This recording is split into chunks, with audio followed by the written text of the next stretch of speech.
오늘 다니엘의 조금 극치적인 신앙 고백이 아마 올라올 것 같은데요.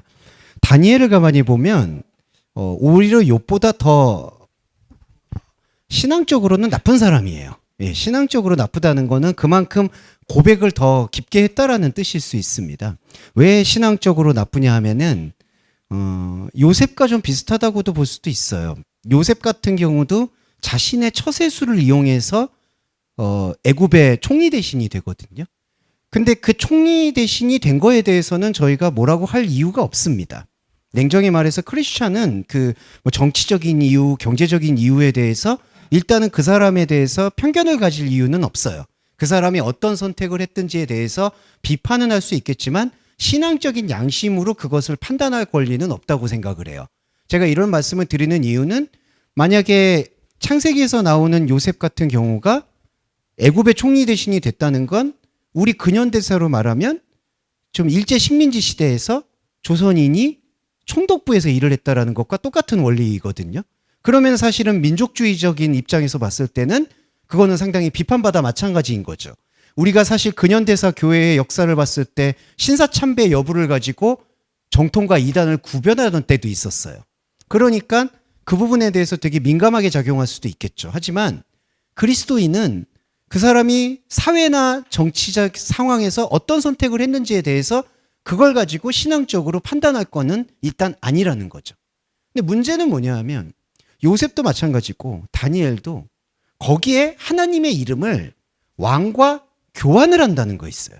그러니까 왕과 교환을 한다는 건 뭐냐 하면 왕에게 계속 꿈에 대한 해석을 해준다는 거는 세속적인 세계에다가 하나님의 말씀을 이게 죄송한 말인데 매춘을 한 거라는 얘기예요.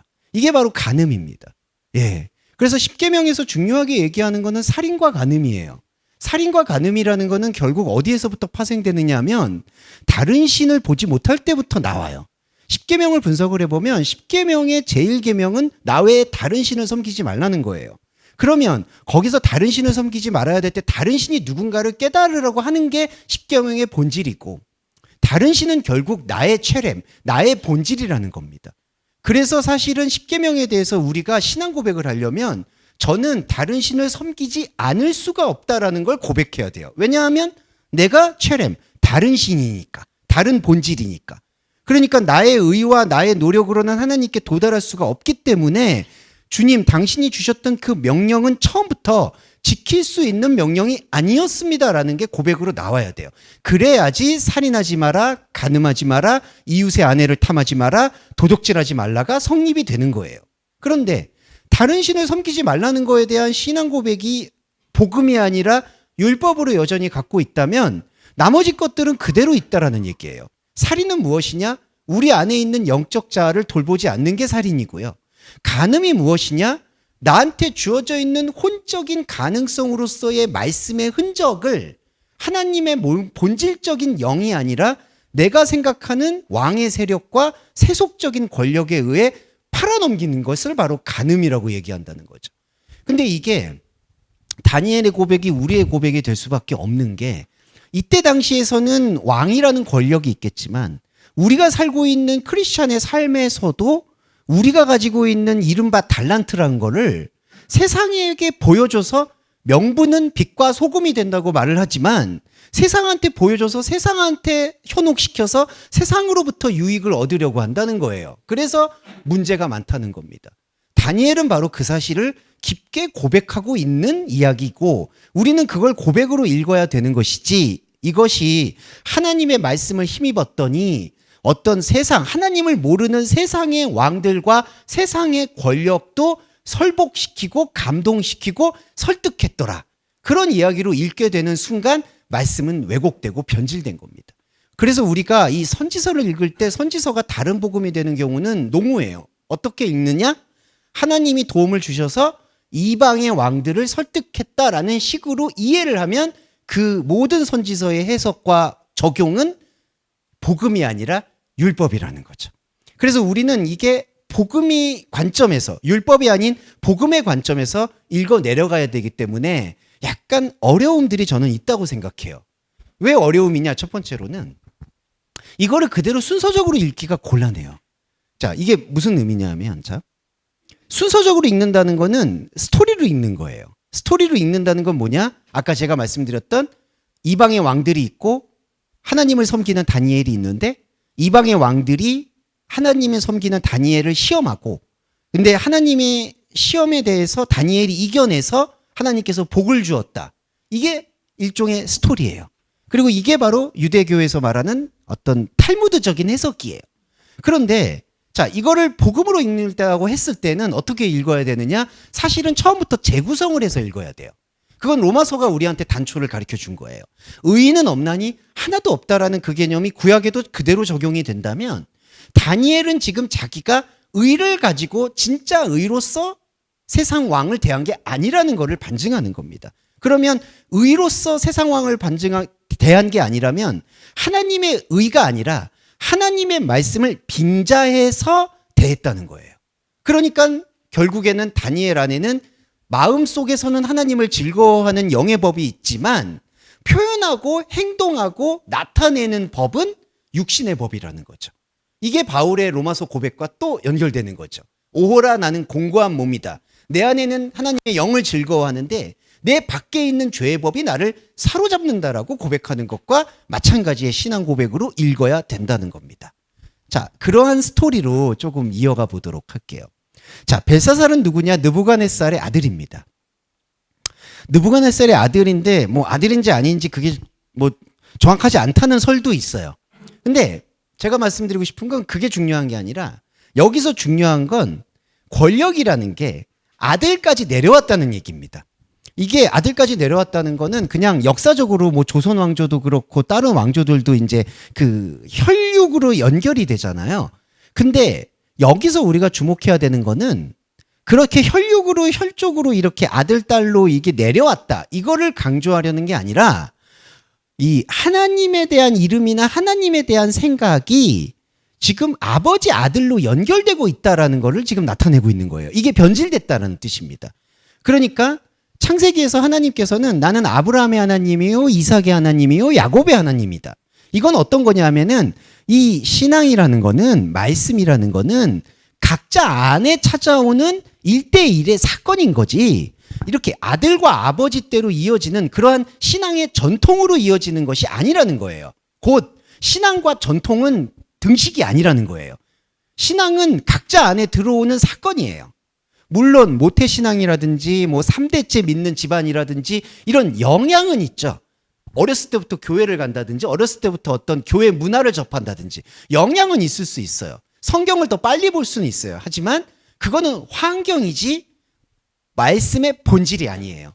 그런데 여기서는 이미 느부갓네살 왕에서부터 시작해서 벨사살 왕까지 이 권력이 이어졌다라는 건 다니엘이 여기서 지금 생존하고 있다는 건 어떻게 생존을 하고 있을까요? 이 왕의 권력, 아버지와 아들의 권력에 하나님의 말씀을 계속 팔고 있었다는 얘기예요. 네, 그렇습니다. 그렇기 때문에 이 벨사살 왕이 1000명을 위하여 잔치를 베푸는 이것 자체가 흥청망청이라고 봐야 되는 게 아니라 참으로 안타깝지만 다니엘의 시선으로 쫓아가 보면 다니엘이 영의 말씀을 그만큼 지금 육의 말씀으로 배설하고 있다라는 반증이라는 거예요. 자, 이게 바로 저희가 복음으로 보는 눈인데요. 이게 벨사살 왕이 느부갓네살 왕의 그 경고를 따르지 않고 자기가 흥청망청 쾌락적인 왕이 되었다. 이렇게 역사적으로 해석을 하는 경우가 있는데 그거는 관점이 달라요. 복음서를 읽을 때, 복음으로 읽을 때는요, 다니엘의 관점으로 읽어야 돼요. 다니엘의 관점에서는 이 벨사살 왕은 어떤 존재일까? 다니엘이 영의 말씀을 혼으로 배설한 결과물이라는 거예요. 이 결과물이 지금 어떻게 나왔을까요? 예루살렘 성전에서 탈취했던 금, 은 그릇으로 왕과 왕후와 후궁들이 마시고 있다라는 상황인 겁니다. 그러니까 억울할 수도 있겠지만 이건 지금 다니엘이 버려놓은 결과물이라는 거예요. 자, 볼게요. 다니엘에게 예루살렘 성전은 2개가 있습니다. 2개라는 게 뭐냐? 사실 성전이라는 게 저와 여러분한테 본질이 뭘까요? 결과적으로는 말씀이에요. 그리고 이 성전이라는 거는 더 중요한 건 우리가 뭔가 가공하거나 만들거나 기대하거나 상상해서 나온 게 아니에요. 창세 전부터 있는 거예요. 창세 전부터 있다는 얘기는요, 뭐 빅뱅이 일어나기 전이다, 창조가 일어나는 그 얘기를 하는 게 아니라요. 차원이 다르다는 뜻이에요. 창세 전에 하나님께서 예비하셨다라는 얘기는 우리의 시간과 공간이 아닌 하나님의 시간과 공간에서 이미 마련했다는 얘기예요. 그러니까 예루살렘 성전은 창세 전에 있는 곳이에요. 우리가 뭔가 건드리거나 상상하거나 만지거나 범접할 수 있는 영역이 아니라는 거죠. 그러면 그 성전에 있는 말씀은 우리한테 어떤 유익을 줄까요? 우리의 영을 일깨우는 겁니다. 우리의 영의 드러남이에요. 그러면 영이 드러났을 때 저와 여러분 잘 아시겠지만 영은 누구와 소통을 할까요? 하나님의 영과 소통을 합니다. 그러니까 엘로힘 루아흐, 우리의 루아흐는 하나님의 영과 소통하는 거예요. 그러면 영과 소통할 때 탈취가 될까요? 안 돼요. 그러니까 탈취를 하는 걸까요? 뺏기는 걸까요? 뺏기거나 빼앗거나 이게 성립이 안 돼요. 높거나 낮거나 크거나 작거나 이게 없어요. 왜냐하면 하나님의 성전이라는 창세전에 예비된 말씀은 하나님의 영과의 호흡만 있을 뿐이에요. 그리고 그 호흡만이 구원이고요. 그 호흡이 천국이에요. 이게 원리입니다. 그런데 이 원리에서 뺏고 빼앗기는 건 없어요. 그러면 지금 여기 2절에서 예루살렘 성전, 탈취할 수 있는 예루살렘 성전은 뭘까요? 이 금, 은, 그릇은 뭘까요? 바로 다른 복음이라는 거예요. 예. 왜냐하면 뺏길 거라는 두려움이 있으니까. 빼앗길 거라는 두려움이 있고 내가 뺏어야 된다라는 두려움이 있으니까. 그래서 제가 시작 기도 때 우리의 싸움은 혈과 육에 거는 것이 아니다. 하늘의 정사에 대한 영적 전쟁이다. 이렇게 얘기를 하는데 대부분 이 말씀을 좀 오해를 많이 하시는 것 같아요. 뭐 그런 영적 전쟁이기 때문에 그 영적 전쟁이 뭐 현상의 정치와 현상의 경제에 영향을 준다. 그렇기 때문에 우리의 기도는 뭐 귀신을 쫓아내는 기도가 되어야 된다. 마귀의 철장 권세를 이기는 기도가 되어야 된다. 그게 영적 전쟁이다. 이런 식으로 많이 얘기하죠. 근데 그 해석이 전혀 아니죠. 우리가 싸워야 된다라고 한다면 유일하게 무슨 싸움일까요? 창세전에 들어와 있는 이 성전의 말씀을 더 면밀하고 명백하게 봐야 되는데 우리가 눈이 혼탁하니까 눈에 비늘이 씌워져 있으니까 그 창세전의 말씀을 제대로 못 보는 것에 대해서 비늘을 벗기기 위한 영적 예배를 하는 게 전쟁이라는 거죠. 이해되시죠? 이게 바로 계시록에서 말하는 아마겟돈 전쟁의 실체라는 거예요. 그러니까 우리의 전쟁은 다른 게 없어요. 내 안에 예비되어 있는 하나님의 말씀, 하나님의 성전을 보지 못하게 하는 우리의 생각의 모든 결박들을 말씀으로 끊어내는 게 영적 전쟁이에요. 이 영적 전쟁에는 외부의 요소가 개입될 요지가 없는 거예요. 빼앗기고 뺏고 크고 작고 그렇다 보니까 사실은 교회의 제도나 구성도 무의미한 거예요. 편의상 목사님이 계시고 제도가 있고 교회가 있고 건물이 있는 거지 편의상입니다. 교회의 본질은 사실은 모임이 아니라 각자 여러분의 예루살렘 성전을 찾아가는 출애굽의 길이다. 그거 외에 없어요. 그렇기 때문에 2절, 3절 이 모든 것들은 냉정히 말씀드리면 여기서 예루살렘 하나님의 성소 중에서 탈취했다라고 얘기하는데 이거는 성전과 아무 관계가 없는 사물일 뿐이에요. 그러니까 여기서 나온 금과 은은 다 사물들이에요. 그러니까 이거는 하나님을 욕되게 하고 벨사살 왕이 하나님을 욕되게 하고 하나님의 신성함을 훼손시키는 것과 아무 상관이 없다는 얘기예요. 자, 그런데 아무 상관이 없는데 여기서 강력한 딜레마가 이제 나오는데요. 술을 마십니다. 그들이 술을 마셔요. 근데 여기서 그들은 누구만 있을까요? 벨사살 왕과 그 왕후들만 있는 게 아니에요. 오히려 냉정하게 보면 이거는 다니엘의 관점이기 때문에 다니엘이 술을 마신 거예요. 그러면 우리가 이제 바울 서신을 기억하시겠죠? 제일 중요한 바울 서신의 말씀 중에 술 취하지 마라. 이는 방탕한 것이니 성령의 충만을 받으라. 그렇습니다. 근데 이제 또 제가 예전에 목회자 모임에서 이 설교 하니까 목사님들한테 많이 혼났는데 그 술이 이 술이 아니다 이러니까 그렇다면 술 먹고 취하라는 얘기냐? 도대체 주목사는 생각이 있는 거냐 없는 거냐? 그러니까 자꾸 그 지엽적인 부분에 매달리시는 것 같아요. 자, 술 취하지 말라고 했을 때 제가 말씀드리고 싶은 건 여기서 바울이 말하는 술은 우리가 마시는 술이 아니에요. 그러니까 그거를 마시지 마라, 마셔라 이런 것들을 강제하는 게 복음이 아니라는 거예요. 만약에 그게 복음이라면 복음이 얼마나 치졸합니까? 사람이 마시는 기호품 가지고 이거 마셔라, 이거 마시지 마라. 그거는 자기 건강 때문에 관리를 해야 되는 거지. 복음서에서 그렇게 쓴다는 게 일단 이상하지 않으셨어요? 이상하죠. 복음이 왜 그런 걸 개입을 해요? 개인의 몸과 관리를 위해서 필요한 거지. 그래서 술 취하지 말라는 얘기는 누룩을 피하라는 얘기고, 누룩의 본질이 뭐냐 하면, 누룩은요, 부풀린 거예요. 부풀렸다는 얘기는 뭐냐 하면은 허세라는 뜻인데, 자랑한다는 뜻인데, 여기서 중요한 건 영의 말씀은요, 자랑을 할 수가 없어요. 왜 그러냐면 기본적으로 자랑을 한다는 건 다른 사람한테 입증한다는 거거든요. 내가 이렇게 잘 됐어. 내가 이렇게 잘 나가. 그러면 내가 잘 나간다는 거를 내가 만족시켜 줄 수가 없는 게 자랑이 아니잖아요. 누군가 봐야 되잖아요. 근데 영의 복음이라는 거는 누가 볼 수 있는 게 아니잖아요.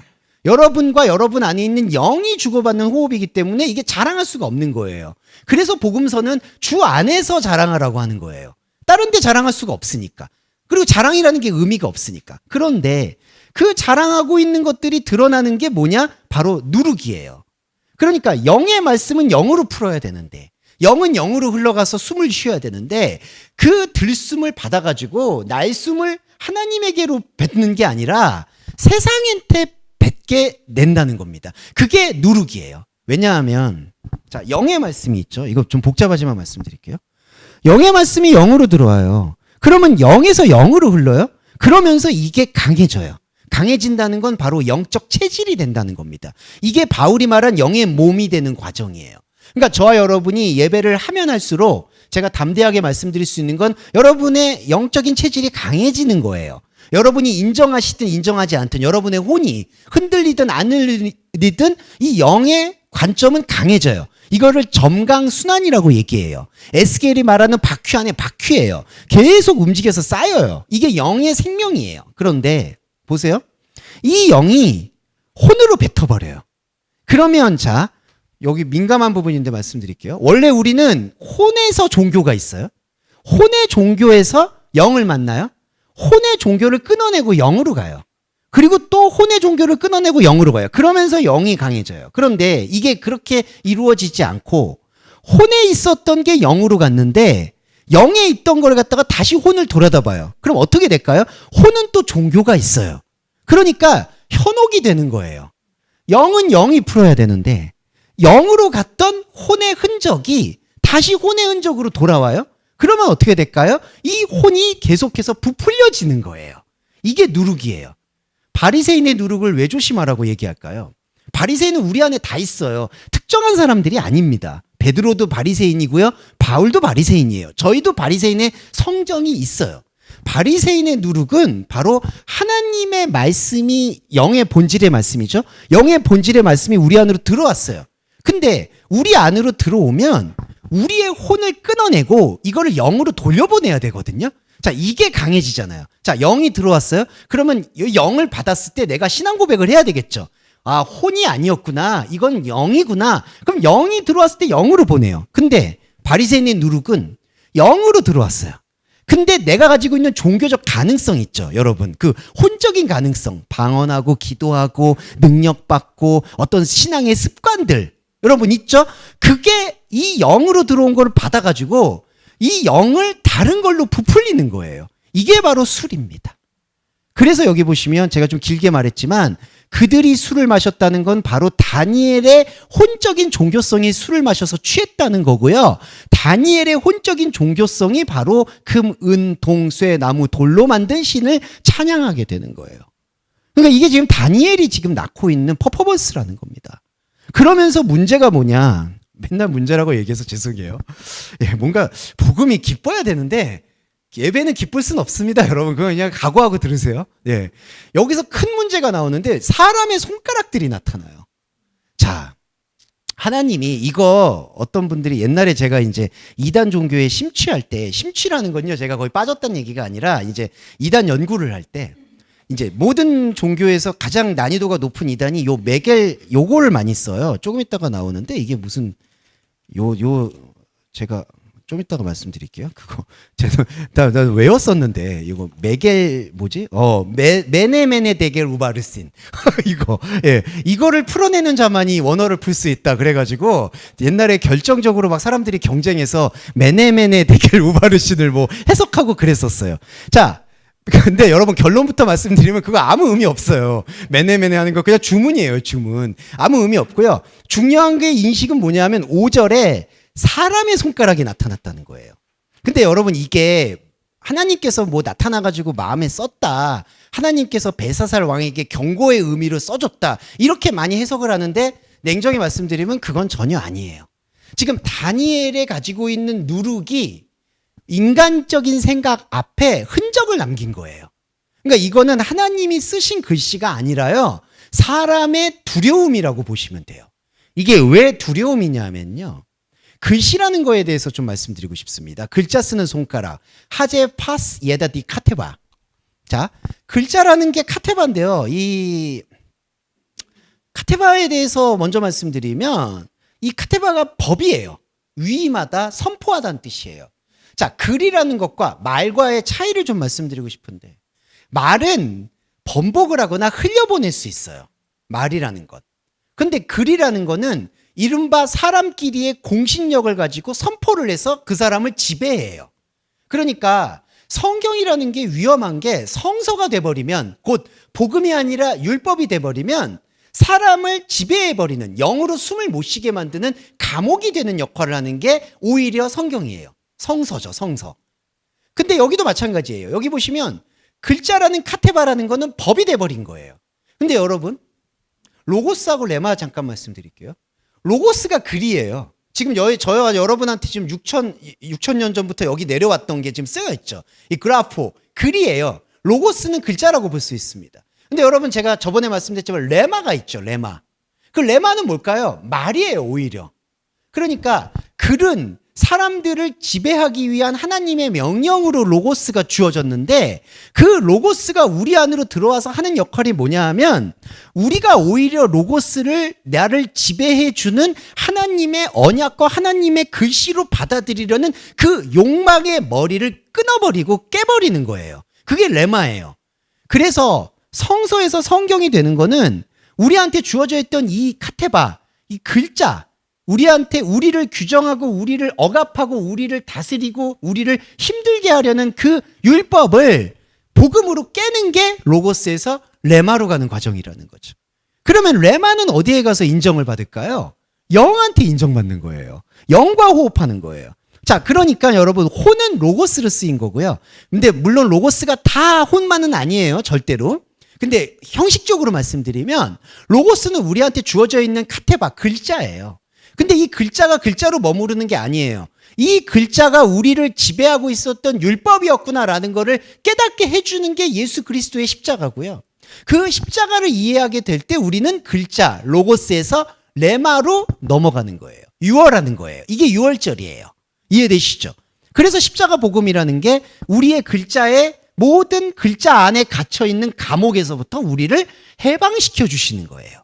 율법으로부터 우리를 완전히 해방시켜 주시는 거예요. 그런데 지금 다니엘은 자기가 가지고 있는 하나님의 말씀을 혼의 세계, 육의 세계, 왕의 세계에다가 지금 배설해 버렸거든요. 느부갓네살 왕 때부터.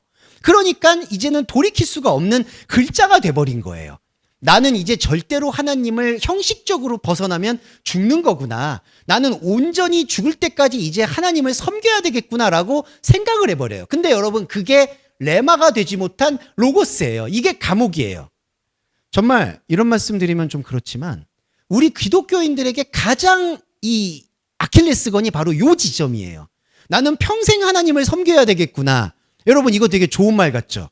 근데 이게 레마가 되지 않으면 평생 우리를 가두는 율법의 감옥이 되는 거를 우리가 놓치지 말아야 돼요. 근데 이게 전통이 돼버리면 내 자식한테까지 이거를 물려주게 된다는 거죠. 왜냐하면 지금 느부갓네살도 그렇고 다니엘도 그렇고 내가 가지고 있었던 이 글자, 내가 가지고 있었던 이 로고스가 하나님이니까 이 하나님을 나도 잘 믿고 내 가족도 잘 믿게 해서 하나님 앞에서 내가 잘하면 복을 받고 못하면 저주를 받는 그 결박에서부터 내가 자유롭고 싶다라는 그 이상한 종교성이 오히려 우리를 로고스의 감옥에 갇히게 만드는 겁니다. 그래서 바울이 이게 이방인들보다 더 비참하다고 얘기하는 게 바로 이 지점인 거예요. 차라리 이방인은 로고스 자체가 없으니까, 그렇다고 그게 좋은 건 아니죠, 당연히. 그렇지만 로고스 자체가 없으니까 배마의 상태, 짐승 상태에서 그냥 살면 되는 건데, 바울이 말할 때 너무 답답하고 괴로운 건 내가 가지고 있는 이 글자가, 내가 가지고 있는 이 종교가, 내가 가지고 있는 이 헌신이 오히려 하나님의 진짜를 발견하지 못하게 만드는 가장 큰 걸림돌이 되는 겁니다. 근데 이 걸림돌 중에 더 중요한 건 요거예요. 파스에다 미치겠다는 말씀 죄송해요. 손가락. 여러분, 이 손가락이 뭘까요? 손가락은요, 계속 움직여요. 이 보세요. 손 보세요.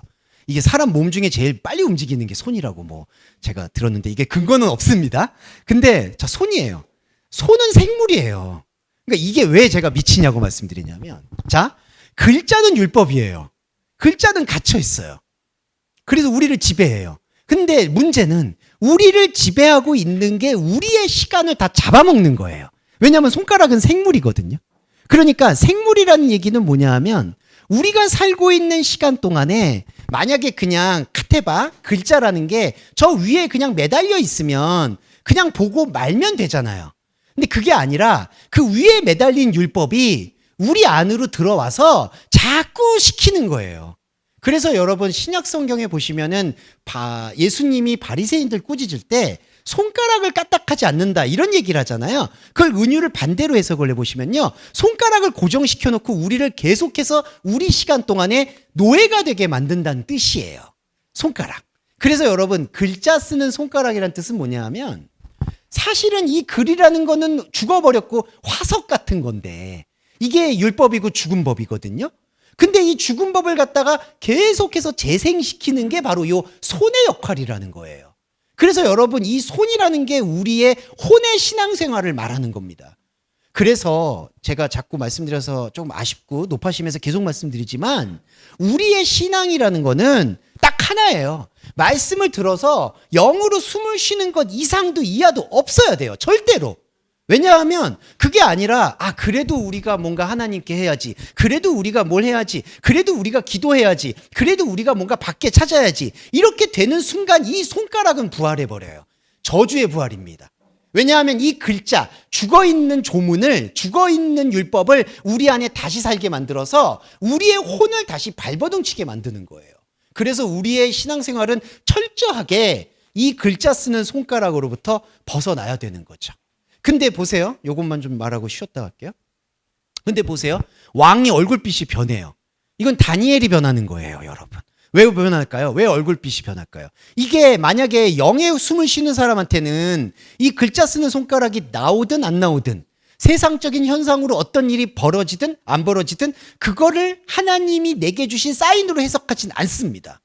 여러분 이거는 대단히 중요해요. 왜냐하면 우리가 혼적으로 살고 있는 삶 속에서 어떤 나의 행동에 대해서 결과가 나올 수는 있겠죠. 그걸로 인해서 감정이 상할 수도 있고 또 더 심층적으로 들어가서 그걸로 인해서 내가 말씀을 보는 눈이 흐릿해질 수는 있어요, 여러분. 왜냐하면 그런 문제와 사건, 사고 때문에 내 감정이 힘들고 거기에 시간을 쏟으면 하나님의 말씀을 못 보니까. 그런데 여러분, 그렇게 인식하는 것과 내 현상에서 어떤 일들이 벌어진 것인데 이 현상에서 벌어진 일이 내가 하나님과 살고 있는 신앙 관계가 뭔가 느슨해지거나 흐트러졌기 때문에 나타난 현상이다. 이게 아니라는 거예요. 이거 절대로 구분해야 돼요. 우리 삶에서 만약에 어떤 우환이 닥쳤다. 그러면 거기에는 죄송하고 안타까운 말이지만 우연이거나 어떤 원인이 있다는 거죠. 근데 그 원인은 하나님이 주시는 경고와 아무 상관이 없다는 거예요. 이걸 분리해야지 하나님이 내 안에서 말씀을 낼 수가 있어요. 이게 기초 작업이라 제가 매번 계속 예배 때마다 드리지 않을 수가 없어요. 왜냐하면 우리는 무의식 중에 그걸 연결시키거든요. 여기 왕이 얼굴빛이 변하는 것도 이 글자 때문에 그래요. 이 글자가 보인 거예요. 근데 그리스도인에게, 참 그리스도인에게는 글자가 보이든 안 보이든 상관이 없어요.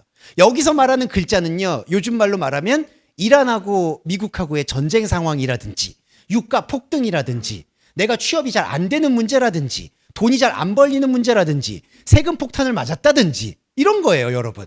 그러면 얼굴빛이 변해요.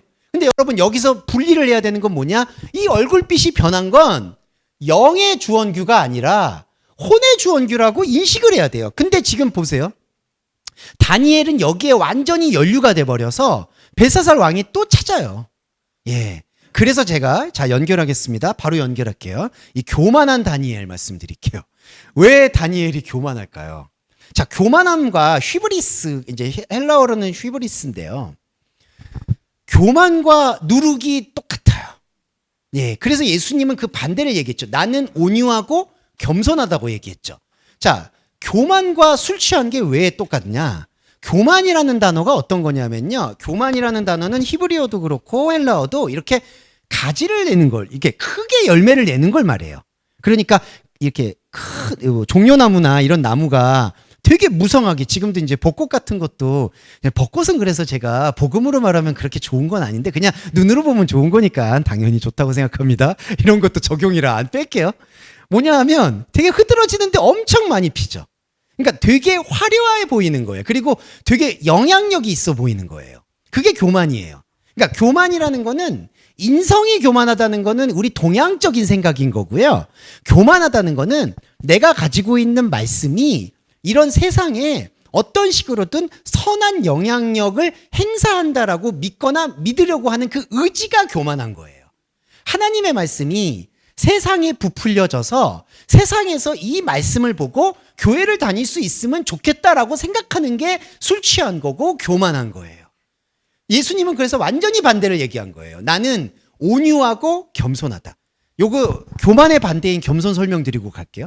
겸손은 헬라어로 타페이노스인데 내려앉았다는 거예요. 그거는 히브리어로 말하면 니팔 동사, 나팔이라고 해서 떨어졌다는 얘기예요. 떨어졌다는 얘기는 뭐냐 하면 내가 지탱해야 되는 최소한의 전제 조건을 잃어버렸다는 뜻입니다. 최소한의 전제 조건이 뭐냐 하면 우리가 영을 받아들이는 데 있어서 우리가 그래도 이 혼이 있어야지, 우리가 이 혼 가지고 뭘 해야지 하는 그 마음, 마지막 마음을 최소한의 전제 조건이라고 얘기해요.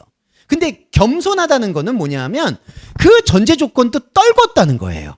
머리도 꽃이 없다는 건 우리가 내 의지로 믿어야지, 하나님한테 어떻게든 나아가야지, 그래도 뭔가 해야지, 이 모든 최소한의 전제 조건을 다 떨궈낸 신앙의 모본을 보여주신 게 겸손이에요.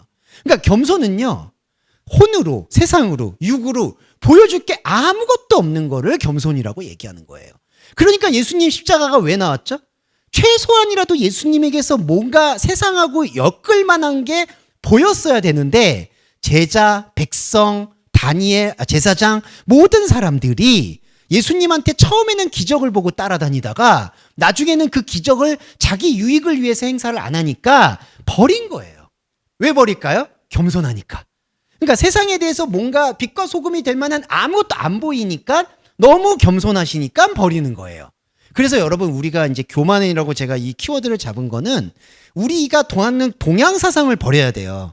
우리가 생각하는 겸손과 교만은 인성에 대한 얘기인데 인성에 대한 얘기가 아니라요. 여기서 교만한 다니엘은 자기가 가지고 있는 하나님의 말씀을 지금 자꾸 왕한테 배설하고 있는 상황이 교만하다는 거죠.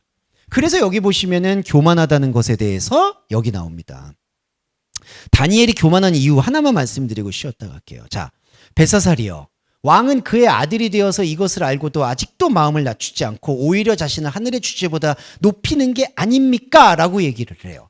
자, 여기서 문제의식이 뭐냐면요, 정말 아시겠지만 만약에 다니엘이 느부갓네살 왕한테 정말 말씀에 충고를 했다면 절대로 이 벨사살 왕한테 이런 충고를 할 수가 없어요. 당신은 느부갓네살 왕의 아들인데 아들이 됐는데 왜 이걸 안 지킵니까? 라고 말하는 것 안에 다니엘이 말하는 게 복음이 아니라 율법이라는 거죠. 왜 그런지 아시겠죠? 왜냐하면 다니엘이 지금 이렇게 책망하는 이유는 당신 아버지도 겸손해서 내 말을 들어서 내 해석을 받아가지고 따라갔는데 당신은 그 사람 아들인데 왜 내 말 안 듣습니까? 이 얘기예요. 근데 여러분, 복음이 아니잖아요. 복음은 느부갓네살의 하나님이고 벨사살의 하나님이지, 다니엘이 지금 보는 것처럼 네 아버지가 이렇게 했는데 왜 너는 이렇게 안 하냐, 이렇게 물어서는 안 된다는 거예요. 이게 바로 우리가 신앙생활을 할 때 환경에서 하나님을 찾게 되는 게 바로 이런 다니엘과 같이 당신 아버지 그랬는데 당신이 왜 안 그러냐라는 그 질문이라는 거죠. 세상의 환경에서 하나님을 찾고 있는 게 지금 다니엘의 모습이에요. 그래서 여러분 벨사살이 죽어버립니다. 네, 좀 한심한 거 말씀드릴게요. 요 기록된 글자에 대해서 잠깐 해석해드리고 가겠습니다. 요거 하고 금령 들어가 볼게요. 저 여기 지금 성경에는 제가 여기 유인물에는 적지 않았는데 기록된 글자는 이것이니 메네메네 데겔 우바르스입니다. 이렇게 돼 있어요. 근데 이 단어는요 다 하나씩 쪼개 보면요 계산하다, 나누다, 분리하다, 저울의 재다. 그러니까 그런 통상적인 의미가 담겨 있는 방언이라고 보시면 되겠습니다. 방언이라는 게 이제 뭐 지역 방언 같은 거예요. 아람어 방언이라고도 할 수도 있고 여러 의미입니다. 메네메네 데겔 우바르신.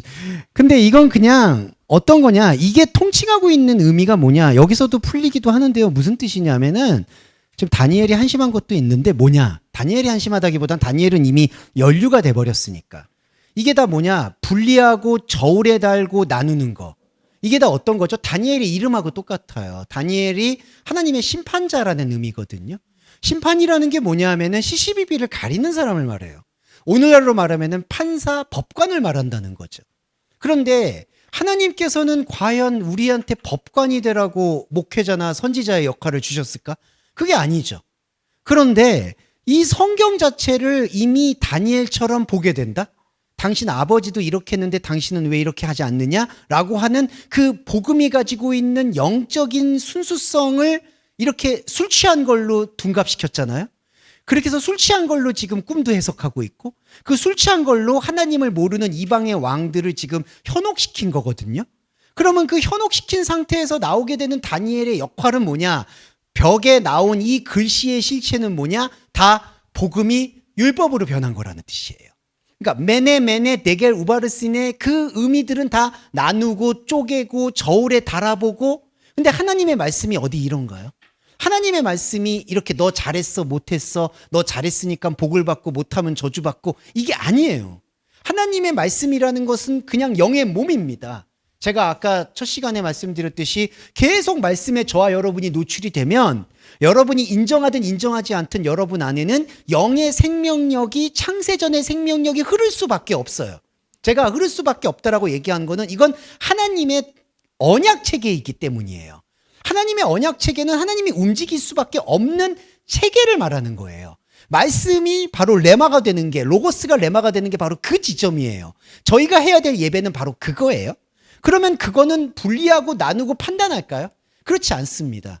여러분들도 아마 보시면 아시겠지만 저도 변화가 있고 여러분들도 변화가 있는 것 중에 가장 큰 지점의 변화는 더 이상 여러분들이 그 한 마리 양을 찾아서 돌아다니지 않으실 거라고 봐요. 성경의 비유에서 99마리 양이 있고 한 마리 양이 있으니까 한 마리 양을 믿지 않는 사람이라고 보고 있고 그 사람을 전도하기 위해서 저 사람 불쌍해서 어떻게 저 사람 전도할 거야 이런 생각을 이제는 안 가지실 거예요. 반대로 그 얘기는 뭐냐 하면 여러분 안에 판단하는 혼적자가 줄어들었다는 뜻이라고 저는 확신합니다. 판단은 뭘까요? 사람을 어떤 판단이 중요하느냐? 제일 문제냐? 저 사람이 신앙이 있냐 없냐? 저 사람이 구원을 받느냐 받지 않느냐? 그런 식의 판단이라는 거예요.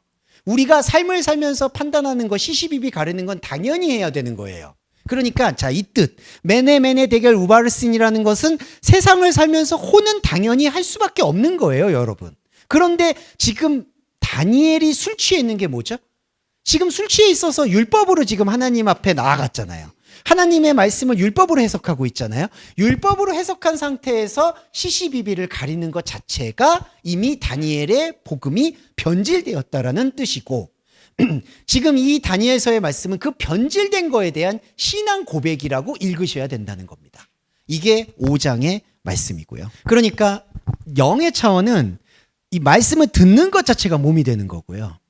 율법의 차원은 말씀을 들어서 뭔가를 실천해야 된다고 생각하는 게 율법이죠. 그래서 잘 여쭤봐 주신 게 영의 말씀은 듣는 그 자체예요. 그러니까 이게 좀 우리가 이 선악과적인 존재가 생소한 건 우리는 좋은 말씀 들었다 그렇잖아요, 권사님. 좋은 말씀 들었으면 좋은 말씀 갖고 뭐 일주일 살아간다. 예전에 그러셨잖아요, 우리 이제 주일날 신성하게 지켜서 그 힘을 받아서 일주일 열심히 살자. 근데 그건 율법인 거고요. 말씀은 어떤 결과물이 없다는 거예요. 그냥 말씀을 듣는 게 행복이고 말씀을 듣는 게 기쁨이고 말씀을 듣는 게 영이에요. 근데 여기서 함정은 뭐냐면 행복이라는 건 우리가 생각하는 그 혼의 그 감각이 있잖아요. 아, 나 진짜 들으니까 행복하다. 그 ASMR 같은 거 밤에 듣고 주무시거나 좋은 노래. 근데 그런 게 아니라 말씀은 쓴뿌리예요, 사실은. 예. 그러니까 이건 또 이 말씀 좀 비약해서 말씀을 죄송한데 말씀은 그냥 들으면 복이 된다고 하니까 그냥 들어요. 근데 우리의 선악과는 들으면 복이 돼야 된다는 게 성과여야 되니까. 근데 말씀은 그냥 말씀을 듣는 게 몸이다. 이렇게 말씀드릴 수 있겠습니다. 자, 그러니까 이 메네메네 데겔 우바르시는 그냥 혼의 차원에서 흘려보내야 되는 거고 영은 따로 가져가야 되는데 지금 다니엘이 그렇게 하지 못하고 있다라는 거를 반증하고 있는 거고요. 6절에 보시면, 자, 6절이 여기가 제일 속상한 부분입니다. 여기가 제일 속상한 부분이 뭐냐 하면, 자, 다리오 왕 때, 이제 벨사살 왕 다음이에요. 다리오 왕 때 다니엘이 총리가 돼요. 샤르킨. 네. 근데 총리가 된 근거를 말씀드릴게요. 왕의 신하인데요. 다니엘이 총리가 될 수 있는 근거는 참 안타깝지만 원래는 그냥 다니엘의 혼적인 총명이라고 저는 생각을 해요. 그러니까 만약에 이런 거 있죠. 우리 크리스찬 중에 뭐 지금 고위직에 있는 분 같은 경우 그냥 크리스찬이라고 생각을 안 하고 보면은 그 사람이 좋은 대학을 나오거나 뭐 행정고시를 패스하고 그래서 이제 뭐 2급 공무원이 됐다 이렇게 볼 수 있잖아요. 그런데 그런 분이 교회에 와서 간증하게 되면 어떻게 변할까요? 자기가 노력하고 있는 그 전제 조건이 이 생활과 우리가 살고 있는 삶에서 하나님의 빛과 소금이 되기 위한 것이었다라는 하나님의 섭리였다는 뜻이 된다는 거죠. 그리고 더 문제라고 말씀해 죄송한데 부모님들께서는 그런 아들을 두거나 딸을 뒀을 때 간증을 어떻게 하느냐? 한나처럼 하세요. 내가 이 아이를 베고 하나님한테 서원을 하였더니 하나님께서 결국에는 이 땅의 빛과 소금이 될 수 있게 유명한 배우로 만드셨다느니 뭐 유명한 사람을 만들었다느니 그렇기 때문에 내가 항상 내 아들한테 겸손하라고 가르친다. 근데 여러분 이거 다 잘못된 거예요. 아시겠지만 제가 아까 겸손은 그 의미가 아니잖아요. 지금 이 총리가 된 것 역시 다니엘이 그냥 자기가 머리가 좋거나 자기가 총명해서 됐을 수 있다고 저는 생각해요. 그런데 지금 다니엘을 지배하고 있는 감옥이 뭐냐? 복음이 아닌 율법의 감옥이거든요. 그 율법의 감옥으로 자기가 총리가 됐다라고 생각하는 거예요. 이게 바로 크리스천이 가지고 있는 우리 안에 혼으로 말씀을 들었을 때 술이 들어온 변질된 상태에서 나오는 가장 큰 함정이에요. 저와 여러분 안에도 분명히 이런 것들이 있었을 거라고 생각합니다. 다니엘처럼 나는 하나님께서 나를 돌봐주셨고 나를 높여주셨기 때문에 하나님께서 나를 지금 이렇게나마 먹고 살 수 있게 해준 거야 라고 생각하시는 그러한 이상한 종류의 감사가 있다는 거죠. 예. 저는 이거는 폭력적이라고 생각해요. 그 감사기도 가지고 맥추감사절 헌금하고요. 추수감사절 헌금하고요. 주일마다 헌금하고요. 헌금. 제가 돈이 아까워서 이런 얘기를 하는 게 아니에요. 저는 돈이 아깝죠, 당연히. 죄송한데, 권사님하고 저도 운명 공동체니까. 돈이 아까운 건 맞아요, 사실은. 왜 했는지 모르겠어. 하지만 그것과 별개로, 우리 안에 있는 이 다니엘이 가지고 있는 함정은 잘못된 감사에 얽혀 있다는 거예요. 이게 바로 총리입니다. 그러면, 여기서부터 볼게요. 여기서부터 제가 결론적인 거 먼저 말씀드리고 풀어갈게요. 이건 되게 중요한 부분이라, 뭐 안 중요한 부분이 없겠냐마는, 여기서부터는 다니엘의 망상이에요, 여러분. 이 망상이라는 게 왜 망상이라고 말씀드렸냐면은 다니엘이 가지고 있는 종교적 불안이에요. 욥과 마찬가지입니다. 여러분 욥기 읽을 때 제가 한번 말씀드린 적이 있는데 욥이 하나님께 알게 모르게 지은 죄를 회개하기 위해서 제사를 한다고 했거든요. 그리고 모든 율법을 철저히 지킨다고 했어요. 그랬는데 욥이 하나님과 귀신들이 하나님과 마귀가 대화하는 장면으로 넘어가요. 욥기 보시면. 그게 왜 그럴까요? 진짜 하나님이 마귀랑 대화를 하는 게 아니죠. 자기 안에 있는 욥의 불안이에요. 자기가 세워놓은 하나님한테 항상 알게 모르게 지은 죄를 회개하기 위해서 헌신했는데 이러고도 바닥에 불안이 남아있다는 거예요. 다니엘의 6장도 내가 총리가 됐어요. 그래서 나는 이제 하나님께서 높여주셨다고 생각해요. 근데 다니엘이 하나님께서 높여주셨다라는 생각 안에 깔려있는 다른 복음이 뭐냐? 내가 조금이라도 잘못하면 하나님께서는 나를 벌하실 것이다라는 그 두려움이 있는 거죠. 이게 바로 하나님과 맺고 있는 잘못된 관계예요. 우리가 예수님의 십자가를 잘못 이해하게 되면은 십자가의 예배가 제사가 된다는 말씀을 왜 드렸냐 하면은 우리가 매주 와서 참회 기도하셨던 적 있으시죠? 하나님께 우리의 죄를 사하죠. 이걸 왜 사하는 걸까요? 우리가 가지고 있는 두려움 때문에 사하는 거예요. 예수님의 피를 왜 매 주일마다 제사의 송아지 피처럼 찾는 걸까요? 예수의 피를 왜 찬양을 했을까요? 중요한 건 내 죄가 많다라고 생각하기 때문이에요. 근데 내 죄가 왜 많다라고 생각할까요? 복음에 대한 생명의 인지가 없기 때문이에요. 죄송한데. 죄에 대한 인식이 다르기 때문이에요. 죄를 내가 잘못 알고 있기 때문에 잘못 알고 있는 죄를 예수님이 하나님의 아들이 사해줬다고 생각을 하니까 자꾸 주일마다 예수님 피를 끌고 오는 거예요. 예수 피로 내 죄 사해주세요. 내 죄 사해주세요. 왜 이번 주에 사했는데 또 사하냐고. 근데 또 사해요. 그리고 여러 이유들이 있어요. 이게 바로 예수님의 십자가의 피가 생명의 말씀이 아니라 자기들이 원하는 그 두려움을 어떻게든지 잊어버리기 위한 그 행복 회로를 돌리는 그러한 잘못된 피였다는 거죠. 그래서 여러분, 십자가를 이해할 때 우리가 완벽하게 분리해야 되는 건 예수님의 십자가는 그 예수님의 십자가를 우리가 우상숭배해야 되는 게 아니라요. 예수님의 십자가는 성경 전체예요.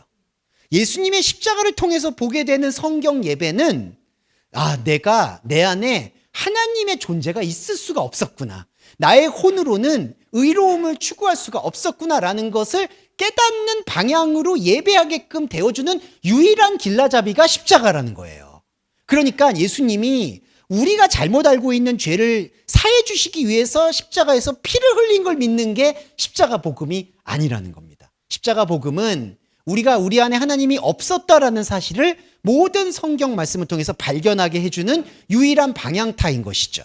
자, 그런데 다시 돌아와서 다니엘은 지금 전혀 그렇지 못하고 있어요. 자기 안에 창세전에 예비된 신성한 말씀, 생명 말씀이 있음에도 불구하고 다니엘은 이미 너무 많은 길을 온 거예요.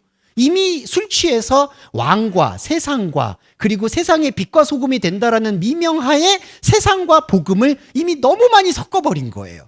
그러니까 총리가 된 것을 내가 된 것이 아니요 하나님의 은혜로 된 것이다라는 생각이 다니엘을 지배하고 있기 때문에 이 두려움이 오는 거예요. 이게 뭐냐? 자, 다니엘의 그 총리와 견제하는 사람들이 이런 식으로 얘기를 해요. 다니엘은 하나님의 율법에서 근거를 찾지 못하면 그를 고발 못할 거다. 그 율법. 그러면서 왕에게 그 금령을 만들라고 얘기합니다. 오늘 좀만 더 5분 더 얘기할게요. 금령을 만들라고 얘기합니다. 자, 여러분, 금령이에요. 이 금령이라는 게 다리오 왕이 세운 것처럼 보이죠, 실제로. 그렇지만 영적인 의미에서는 이 금령을 누가 가지고 왔을까요? 다니엘이 가지고 옵니다. 다니엘이 왜 가지고 올까요? 진리의 하나님을 지금 모르기 때문에 내가 섬기는 하나님은 내가 지켜야 되는 것과 내가 지키지 말아야 될 것을 반드시 요청하신다라고 자기 안에 설계가 돼버린 거예요. 잘하면 복을 받고 못하면 저주를 받을 거다라는 생각을 다니엘이 계속해서 강화하는 거예요. 이게 여러분 신앙이 좋아 보이는 신앙의 모범처럼 보여요. 그래서 우리가 이제 제가 아까 쉬는 시간에도 말씀드렸지만 한국 교회가 우리 교회가 망하면 한국의 정치와 경제도 망할 것이다 해서 자꾸 기도회를 하거든요. 근데 오히려 저는 반대로 교회가 그 기도를 멈춰야지만 오히려 나라가 잘 살 거라고 생각해요. 예. 왜냐하면 이게 잘못된 생각인 거예요. 내가 하나님한테 대리를 받아서 내가 하나님한테 위임을 받아서 이 나라를 다스리는 사람이다. 이 나라에서 빛과 소금이 돼서 선한 영향력을 행사하는 사람이다라는 생각을 갖고 있고 또 일부 목사님들이 그런 생각을 가지고 기도를 하다 보니까 이게 다니엘과 같은 술 취한 복음에서 전혀 벗어날 수가 없다는 거죠. 다니엘도 지금 거기서 덫에 빠진 거예요. 그래서 제가 다음 주부터 말씀드리게 될 다니엘의 환상은 그 덫에 빠져 있는 다니엘과 그 덫에 빠져 있는 것을 신앙 고백하는 다니엘과의 정면 충돌이 환상으로 나타난다는 겁니다.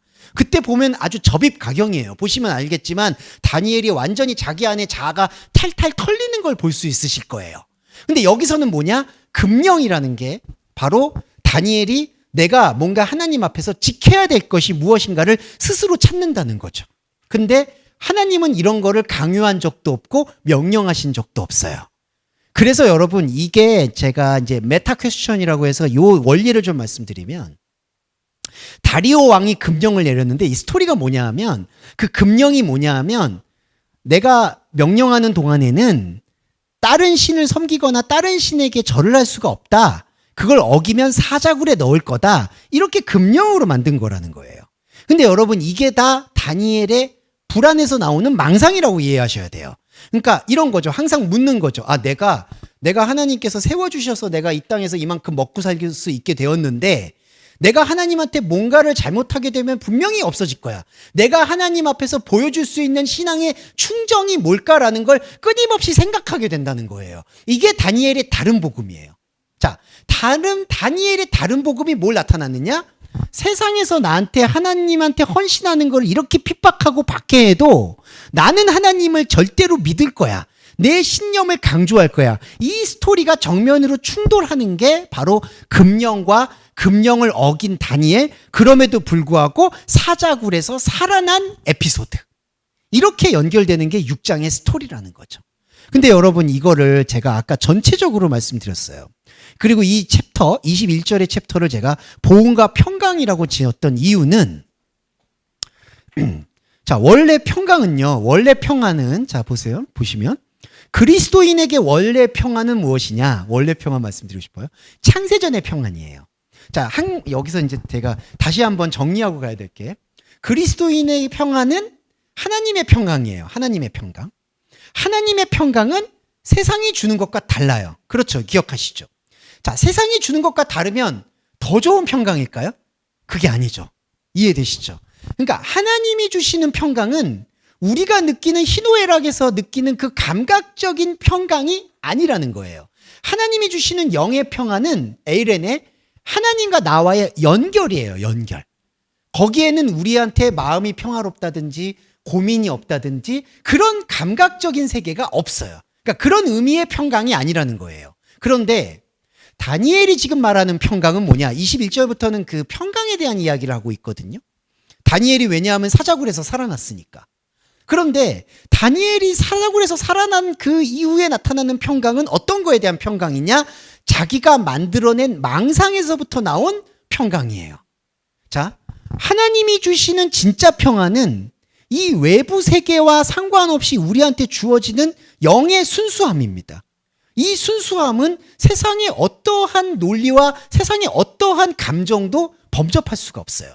그래서 제가 영적 전쟁을 통해서 여러분들에게 권면드리고 싶은 건 영적 전쟁은 뭐냐 하면 저도 마찬가지인데 현혹되지 말자는 거예요.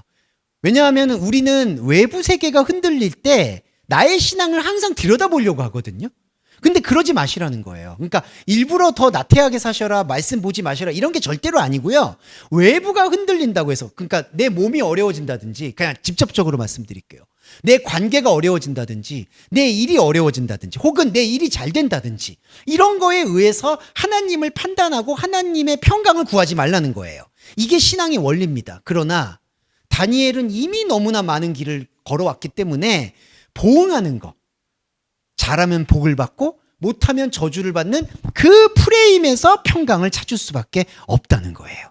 그래서 6장은 제가 결과적으로 말씀드리고 싶은 건 다리오 왕이 조서를 쓰든 안 쓰든, 그러니까 아까 금령이죠.